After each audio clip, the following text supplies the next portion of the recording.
Hi నమస్తే అండి. Chicken అరకేజీ తీసుకున్నానండి. పాలు చేసుకుందాం. మిక్సీ జార్లో పచ్చిమిరపకాయ, కొత్తిమీర, ఎర్రగడ్డ మిక్సీ పెట్టుకున్నానండి. నూనె కొంచెం పోస్తామండి.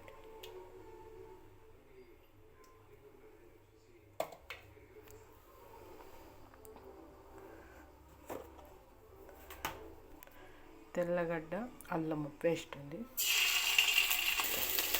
ఇప్పుడు చికెన్ వేద్దామండి.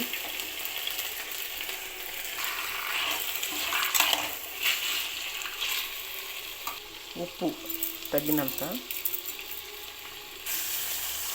పసుపు, గరం మసాలా,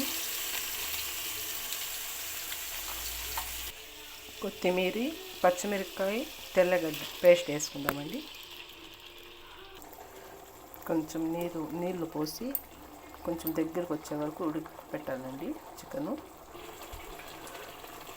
కొంచెము మిరియాల పొడి వేసుకుందామండి. పాలు రెడీ అయిపోయిందండి. చికెన్ కూడా మెత్తగా ఉడికిపోయింది. మా వీడియో నచ్చినట్లుంటే ఒక లైక్ కొట్టండి.